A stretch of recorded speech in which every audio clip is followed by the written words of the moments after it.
머나먼 옛날 부유한 남편과 아름다운 아내가 살고 있었습니다. 하지만 아내에게는 큰 병이 생겼고 시름시름 앓기 시작했는데요. 시간이 얼마 남지 않았다는 것을 알게 된 아내는 자신의 외동딸을 불렀습니다. 사랑하는 내 딸, 착하게 살아야 한다. 그러면 신이 너를 도와주실 거야. 엄마도 항상 네 곁에 있을 거란다. 소녀의 어머니는 이 말을 남긴 채 세상을 떠났고 집 근처 나무 아래에 묻히게 되었습니다. 시간이 흘러 1년이 채 지나지 않았을 때 남편은 새로운 아내를 얻게 되었습니다.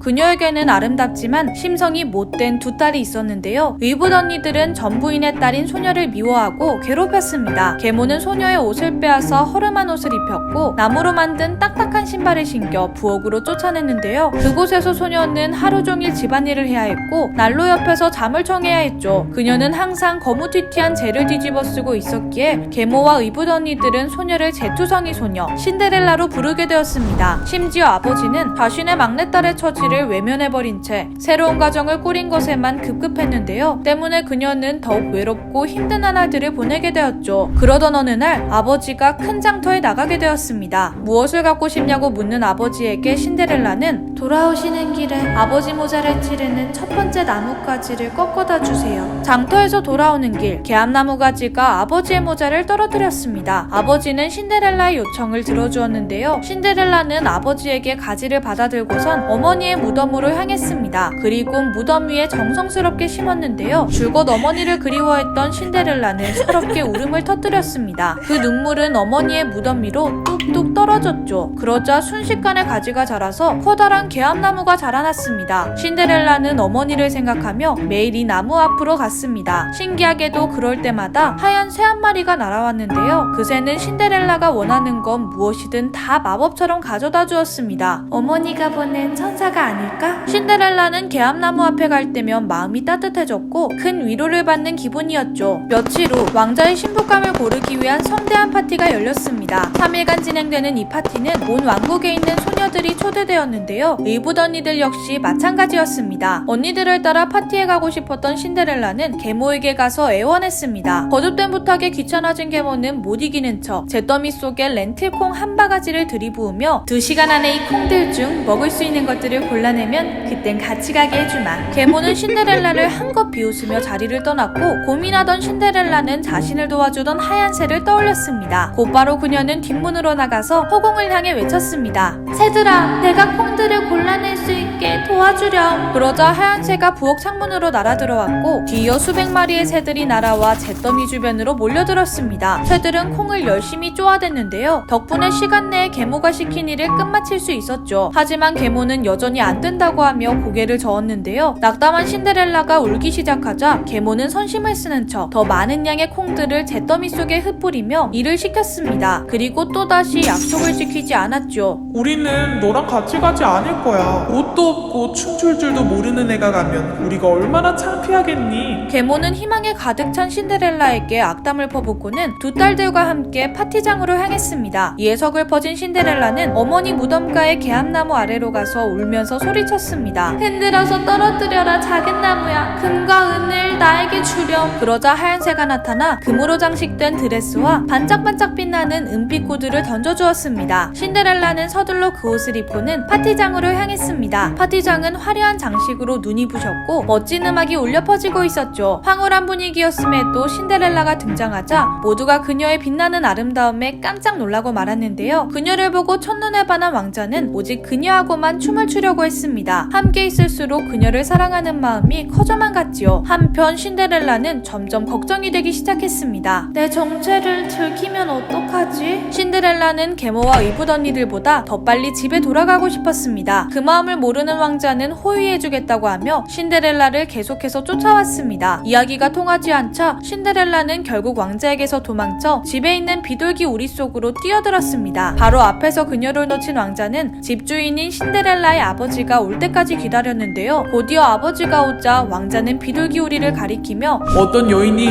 이 안으로 들어갔소. 그러자 아버지는 고개를 갸웃거리며 파티장에 안 간 건 신데렐라인데 설마 그 제투성이는 아니겠지? 아버지는 묵직한 도끼를 가져와서 비둘기우리를 향해 내리쳤습니다. 하지만 그곳엔 아무도 없었습니다. 신데렐라는 이미 비둘기우리 뒤로 도망쳐서 개암나무로 향했던 것인데요. 드레스를 벗어서 무덤 위에 두자 새들이 가져갔고 옷을 갈아입은 신데렐라는 자연스럽게 부엌에 가 있었던 것이었죠. 그 이튿날도 마찬가지였는데요. 왕자는 호련히 사라진 신데렐라를 찾을 수 없었습니다. 3일째 되는 날, 신데렐라는 또다시 나무에게 가서 소원을 빌었습니다. 이번에 새는 이전보다 더 화려한 드레스와 순금으로 된 구두를 선물해 주었습니다. 이 드레스를 입고 파티장에 나타나자 모두가 그녀의 아름다움에 매료돼 넋을 잃고 말았죠. 한편 신데렐라와의 기묘한 만남이 어쩌면 마지막이 될 수도 있다고 생각한 왕자는 계단에 끈적거리는 송진을 미리 발라놓았었는데요. 왕자의 예상대로 저녁이 되자 신데렐라가 도망쳤고 계단에 묻어있는 송진에 한쪽 구두가 붙어버리고 말았죠. 이에 당황한 신데렐라는 서둘러 구두 한쪽을 놓고 떠나버렸습니다. 다음날 왕자는 신데렐라의 황금 구두를 들고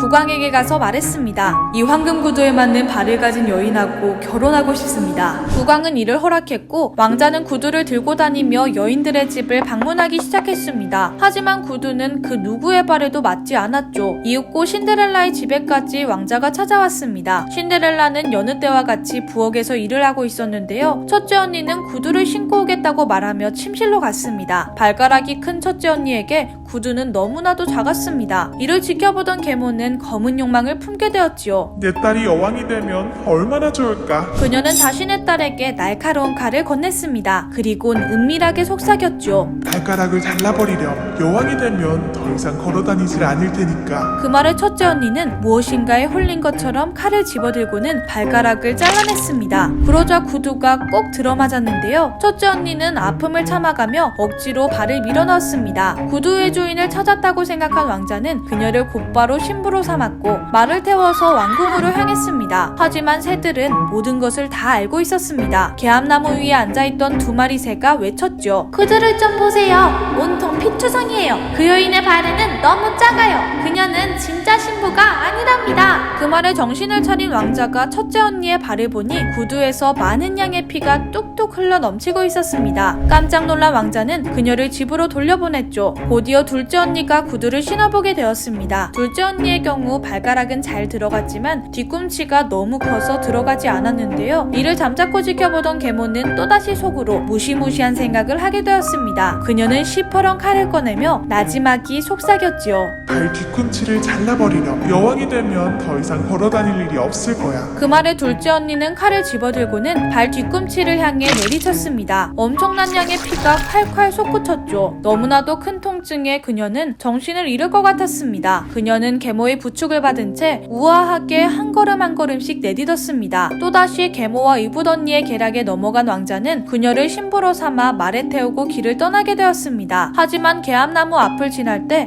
새들이 외쳤지요. 구두를 좀 보세요. 온통 피투성이에요. 그 여인의 발에는 너무 작아요. 그녀는 진짜 신부가 아니랍니다. 그 말에 왕자가 둘째 언니의 발을 내려다보았습니다. 하얀 양말이 온통 핏빛으로 붉게 물들어 있었고 구두 밖으로 피가 흘러넘치고 있었죠. 이를 보고 놀라 비명을 내지른 왕자는 그녀를 다시 집으로 보내게 되었습니다. 신부를 찾지 못해 좌절한 그는 신데렐라의 아버지에게 물었습니다. 또 다른 딸은 없소? 전부인으로부터 낳은 아이만 있을 뿐입니다. 괜찮소. 그녀를 내게 데려와 주시오. 그러자 계모가 나서서 앞을 가로막았습니다. 안 돼요. 그 아이는 너무 더러워요. 왕자님께 차마 보여드릴 수 없어요. 하지만 이 둘은 왕자의 뜻을 꺾을 수 없었는데요. 결국 명령을 받은 신데렐라는 부엌에서 나와 왕자 앞으로 조심스레 다가갔습니다. 그리고 의자에 앉아 황금 구두를 신었지요. 구두는 마치 주인을 찾은 것처럼 발에 꼭 맞았습니다. 이에 신데렐라의 얼굴을 본 왕자는 그제서야 자신과 춤을 췄던 여인을 기억해냈습니다. 제가 찾던 여인이 바로 당신이었군요. 왕자는 크게 기뻐하며 신데렐라를 말에 태우고는 왕궁으로 향했습니다. 이번에 개암나무를 지나갈 땐 새들이 흥겹게 노래했죠. 구두가 그녀의 발에 딱 맞네요. 그녀가 바로 진짜 신부랍니다. 곧바로 왕자의 성대한 결혼식이 열렸고 계모와 새언니들도 결혼식에 초대되었습니다. 그들은 신데렐라의 재산을 나눠 갖고 싶은 못된 마음을 품고 있었죠. 곧이어 신데렐라와 왕자가 교회 안으로 들어섰습니다. 이 기회를 놓치지 않는 두 언니들은 각자 신데렐라의 양옆에 서서 걸었는데요. 그런데 어느샌가 날아들어온 새들이 언니들을 에워쌌습니다. 새들은 이붓 언니들의 눈을 뾰족한 부리로 마구 쪼아댔고 언니들의 눈에서는 손에서는 검붉은 피가 왈칵 터져나왔습니다. 언니들은 끔찍한 비명을 내지르며 눈을 움켜쥐었습니다. 하지만 사납게 달려드는 새들을 막을 수는 없었지요. 결혼식을 엉망으로 만들 수 없었던 왕자는 그들을 가리키며 외쳤습니다. 당장 저들을 끌어내도록 해라. 명령에 따라 언니들은 식장 밖으로 끌려나갔고 결혼식은 성공적으로 진행되었습니다. 하늘의 벌을 받아 눈을 잃게 된 언니들은 평생을 어둠 속에서 지내게 되었고 왕자와 신데렐라는 왕궁에서 함께 오래오래 행복하게 살았답니다.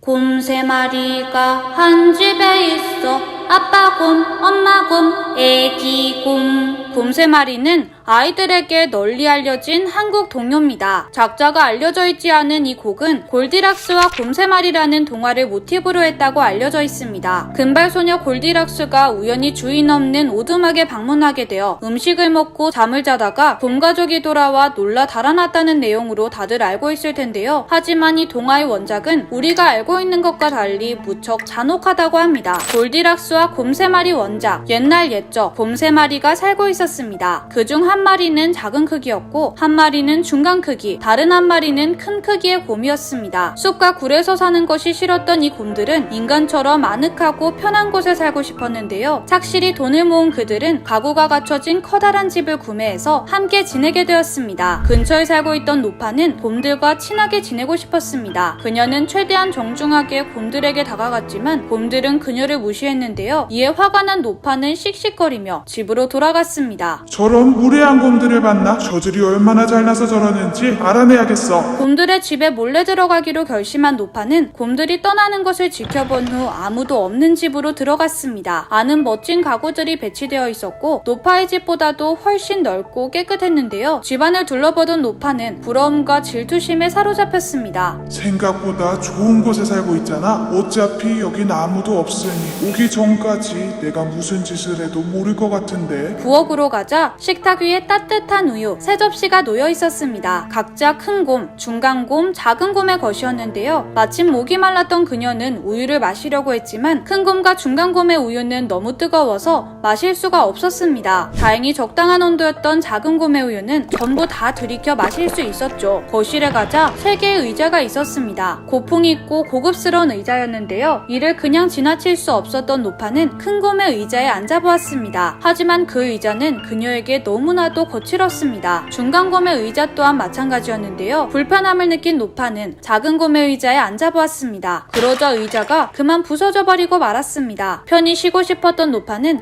침실로 향했습니다. 그리고 이번에도 똑같은 행동을 반복하다가 작은 곰의 침대를 망가뜨리고 말았죠. 그런데 그때 창밖에서는 웅성거리는 소리가 들렸습니다. 불안한 마음에 노파가 창문을 보자 3마리 곰이 예상보다 빨리 돌아오고 있는 것이 보였습니다. 도망치기에는 이미 너무 늦은 것 같아 보였습니다. 곰들이 내가 여기 있는 걸 알게 된다면. 두려움이 밀려든 그녀는 침실에 있는 커다란 옷장 속에 몸을 숨겼습니다. 그리고 곰들에게 들키지 않고 무사히 집을 빠져나올 수 있기를 기도했습니다. 곰들은 배고프고 지쳐 있었습니다. 얼른 따뜻한 우유를 마시고 의자에 앉아 쉬다가 침대에서 자고 싶었죠. 하지만 문을 열고 부엌에 들어서자 깜짝 놀라고 말았습니다. 누가 내 맛있는 우유를 허락 없이 마셨지? 거실에는 작은 곰의 부서진 의자가 바닥에 나뒹굴고 있었는데요. 침실에 가자 이불이 전과는 달리 흐트러져 있었고 작은 곰의 침대는 처참히 부서져 있었습니다. 작은 곰은 분노에 가득 차 소리를 질렀습니다. 누가 내 의자와 침대를 망가뜨렸어? 곰들은 자신의 보금자리를 건드린 침입자에게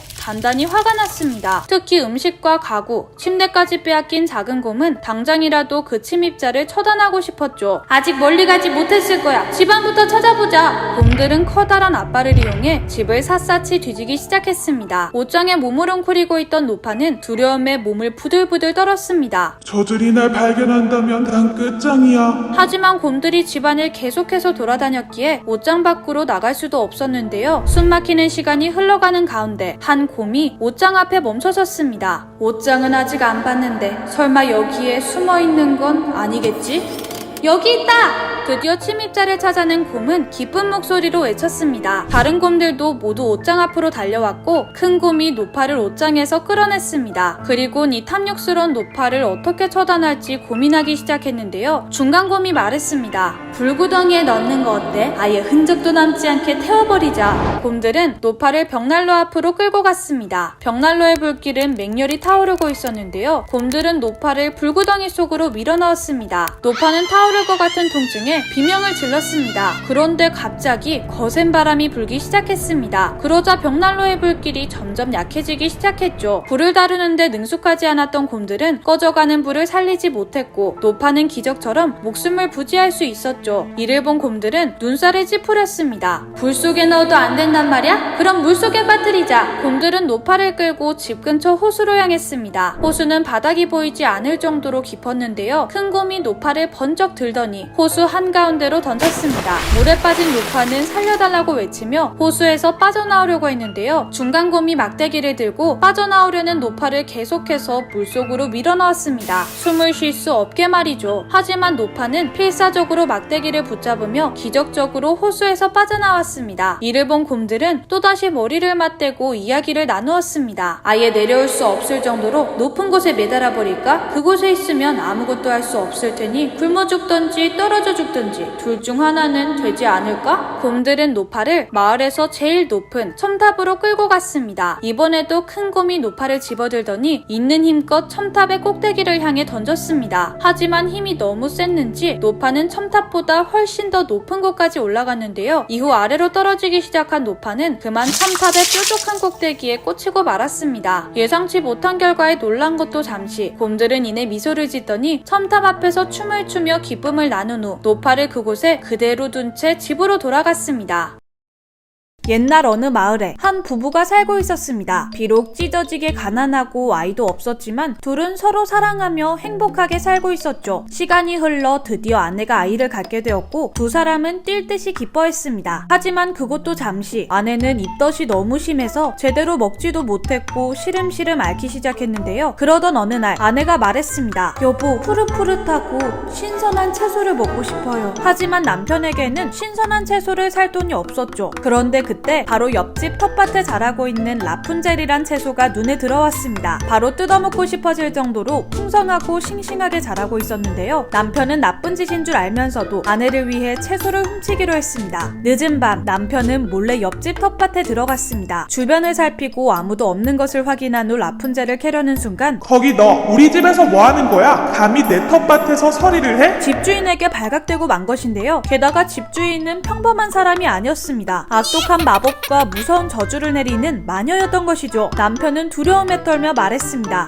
제발 살려주세요. 임신한 제 아내가 싱싱한 채소를 먹고 싶어 해서 그랬어요. 그러자 마녀가 온화한 표정을 지으며 말했습니다. 그런 안타까운 사연이 있었군. 그럼 용서해주지. 이 말을 들은 남편은 안도의 한숨을 쉬었습니다. 그 순간 마녀가 소름 끼치는 목소리로 말했습니다. 대신 네 아내가 낳은 아이를 가져가야겠다. 남편은 반강제적으로 마녀와 계약을 맺고 채소를 챙긴 후 집으로 돌아왔습니다. 채소를 먹은 아내는 금세 건강을 되찾게 되었고 얼마 지나지 않아 금발의 여자아이를 낳게 되었는데요. 부부는 채소의 이름을 따서 딸의 이름을 라푼젤이라고 지었습니다. 하지만 탄생의 기쁨도 잠시, 마녀가 나타나 약속한 대로 라푼젤을 뺏어갔습니다. 마녀는 라푼젤을 깊은 숲속으로 데려가서 입구도 계단도 없는 높은 탑에서 살게 했습니다. 그리고 절대 밖으로 나가지 못하게 했죠. 세월이 흘러 라푼젤은 금발의 아름다운 소녀가 되었습니다. 머리카락은 한 번도 자라지 않아 매우 길고 풍성했죠. 탑의 창밖으로 머리카락을 내리면 땅에 닿을 정도였는데요. 그래서 마녀는 라푼젤을 보러 갈 때마다 그녀의 머리카락을 밧줄처럼 타고 올라갈 수 있었습니다. 하지만 라푼젤은 혼자 갇혀 지내는 탑에서의 생활이 지루했습니다. 그래서 항상 창밖을 보며 밖으로 나가고 싶다고 생각하였죠. 어느 날 탑을 지나던 왕자가 창가에 있는 라푼젤을 보게 되었습니다. 왕자는 첫눈에 라푼젤에게 반했죠. 왕자는 당장이라도 라푼젤을 만나고 싶었지만 있었지만 그녀의 탑에 올라갈 방법이 없었는데요. 고민하던 와중에 갑자기 마녀가 나타났습니다. 왕자는 몰래 나무 뒤에 숨어서 마녀의 행동을 주의 깊게 살펴보았고 마녀가 라푼젤의 머리를 타고 탑에 들어간다는 걸 알게 되었습니다. 마녀가 떠나고 난 후 왕자도 똑같이 그녀의 이름을 불렀죠. 그러자 라푼젤은 처음 듣는 남자의 목소리에 호기심이 생겨 창밖을 내다보았는데요. 탑 아래에 있는 왕자가 말했습니다. 라푼젤, 당신을 가까이에서 보고 싶습니다. 머리카락을 내려주세요. 라푼젤은 흔쾌히 머리카락을 내려주었습니다. 그리고 그렇게 만난 둘은 서로 첫눈에 반해버렸고 밤새도록 뜨거운 사랑을 나누었습니다. 날이 밝고 두 사람은 헤어졌지만 라푼젤은 왕자와 보냈던 밤을 잊을 수가 없었습니다. 그날부터 그녀는 왕자가 다시 오기만을 목이 빠져라 기다리게 되었죠. 그리고 왕자가 방문하는 날마다 둘은 밤새도록 쾌락을 즐겼습니다. 시간이 흘러 라푼젤은 성적인 자극에 완전히 중독되어 가고 있었는데요. 그에 반해 왕자가 찾아오는 빈도는 그녀의 욕구를 채우기에는 너무 부족하게 느껴졌죠. 자신의 욕망을 이기지 못한 라푼젤은 탑 근처에 남자들이 지나갈 때마다 머리카락을 내려주며 그들을 유혹한 후 자신의 욕구를 채워갔습니다. 그러던 중 문제가 생겼습니다. 라푼젤이 임신을 한 것인데요. 이를 눈치챈 마녀는 머리 끝까지 화가 나서 라푼젤의 머리를 짧게 자른 뒤 탑 밖으로 내쫓았습니다. 한편 이 사실을 모르는 왕자는 여느 때와 다름없이 한밤중에 탑으로 찾아와 라푼젤의 이름을 불렀는데요. 머리카락을 타고 탑에 올라간 왕자를 기다리고 있었던 것은 라푼젤의 잘린 머리카락을 들고 있던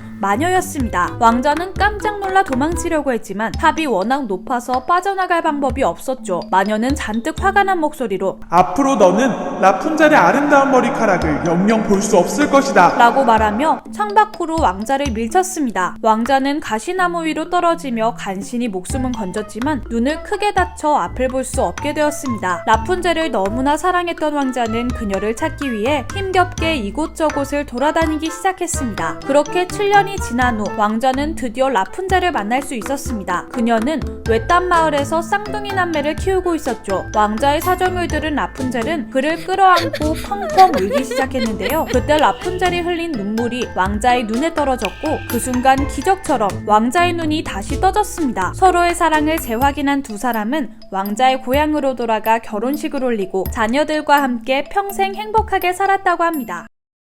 옛날 옛적 나이든 엄마 돼지가 3마리의 아기 돼지들과 살고 있었습니다. 엄마 돼지는 아기 돼지들을 사랑으로 키웠는데요. 하지만 시간이 지날수록 홀로 삼형제를 키우기가 힘들었습니다. 결국 엄마 돼지는 아기 돼지들을 모아놓고 중대 발표를 했죠. 이제 너희들이 알아서 살아나가도록 하렴. 이렇게 아기 돼지들은 차례대로 집을 나서 독립하게 되었습니다. 제일 먼저 나갔던 첫째 돼지는 집다발을 든 인간을 만났는데요. 이에 첫째 돼지는 집다발을 받아서 집을 만들었고 그 다음으로 집을 나선 둘째 돼지는 털뭉치를 든 인간을 만나 털뭉치로 집을 지었죠. 마지막 순서였던 막내 돼지는 벽돌을 들고 가는 인간을 만났는데요. 막내 돼지는 벽돌을 받아 집을 짓기 시작했습니다. 형들에 비해 오래 걸리는 작업이었지만 곧이어 튼튼하고 커다란 벽돌집이 완성되었죠. 한편 마을에는 포악한 늑대 한 마리가 어슬렁거렸습니다. 살기 가득한 눈빛이었던 늑대는 날카로운 이빨을 드러내며 먹잇감을 찾아다녔는데요. 오랜 시간 굶주려 있었기에 언제라도 달려들 수 있을 정도로 날선 상태였습니다. 그때 그의 눈에는 지프로 만든 첫째 돼지의 집이 들어왔습니다. 가까이 다가가 보니 안에서는 먹음직스러운 돼지 냄새가 났죠. 늑대는 침을 꿀꺽 삼켰고 문을 두드리며 최대한 부드러운 목소리로 말했습니다. 돼지야, 문 좀 열어줘. 하지만 첫째 돼지는 밖에 있는 동물이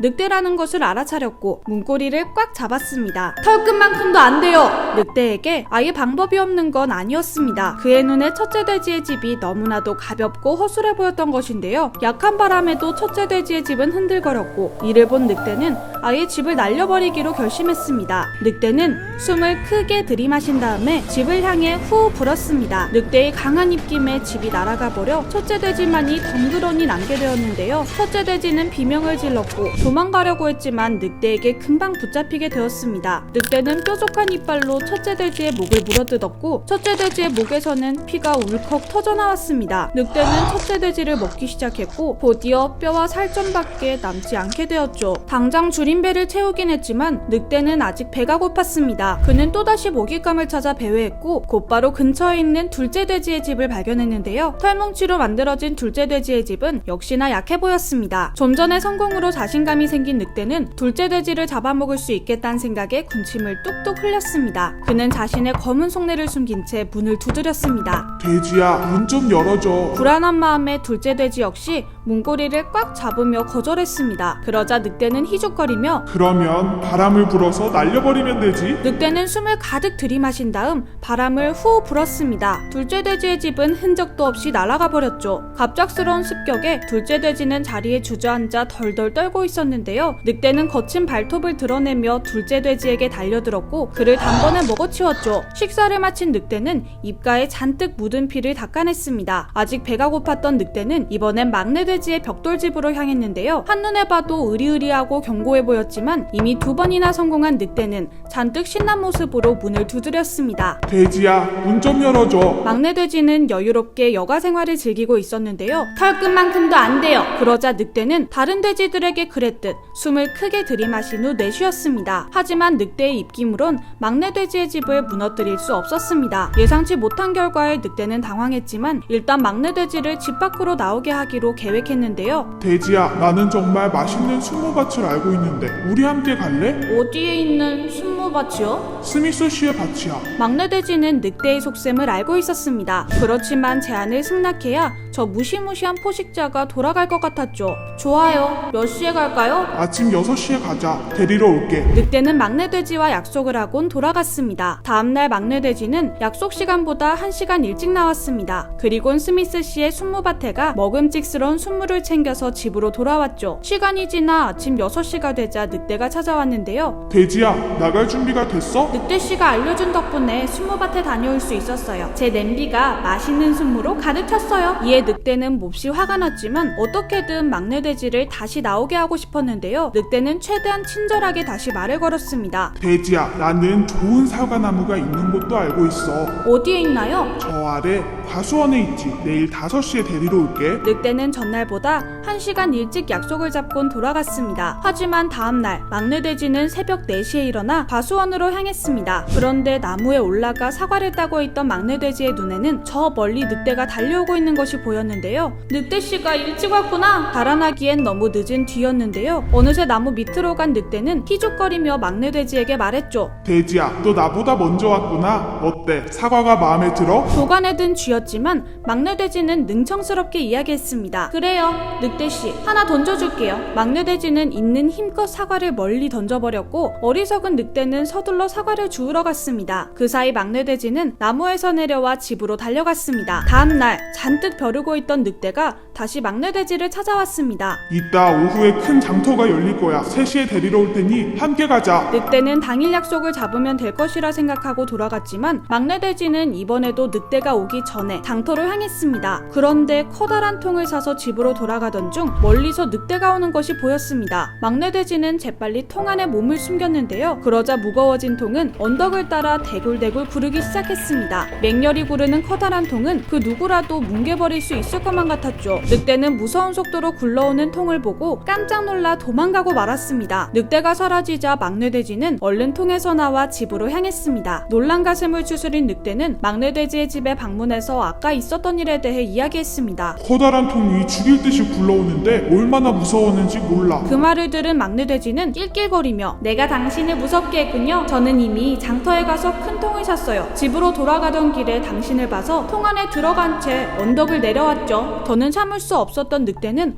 고래고래 소리를 질렀습니다. 당장 너를 잡아먹겠어. 막내 돼지의 집에 들어갈 방법을 찾던 늑대는 지붕 위에 굴뚝을 발견했습니다. 그는 곧바로 지붕으로 올라갔는데요. 늑대가 지붕으로 올라가는 것을 본 막내 돼지는 물이 가득 찬 솥을 매달아 불을 피웠습니다. 솥에서는 뜨거운 물이 부글부글 끓기 시작했죠. 그때 늑대가 굴뚝에서 내려와 솥에 빠져버렸습니다. 늑대는 타오를 것 같은 통증에 몸부림쳤는데요. 이에 막내 돼지는 재빨리 솥뚜껑을 덮어버렸습니다. 나갈 수 수 없게 되자 늑대는 소단에서 연신 고통스러운 비명을 질러댔죠. 소리가 더 이상 들리지 않자 막내 돼지는 조심스레 뚜껑을 열어보았습니다. 먹음직스럽게 푹 삶아진 늑대가 소단에 둥둥 떠 있었습니다. 막내 돼지는 그런 늑대를 보며 웃음을 지었죠. 오늘은 늑대씨를 저녁으로 먹으면 되겠구나. 막내 돼지는 죽은 늑대를 건져 올리고 식칼을 집어들었습니다. 그리고 늑대를 향해 힘껏 내리쳤죠. 순식간에 저녁 만찬이 준비되었습니다. 막내 돼지는 부드러운 늑대 고기를 천천히 음미했죠. 이렇게 평화를 되찾은 막내 돼지는 벽돌집에서 행복하게 살았답니다. 오늘의 이야기 흥미로우셨다면 구독과 좋아요 부탁드려요. 그럼 저는 다음에 더 흥미로운 이야기로 찾아뵐게요. 안녕.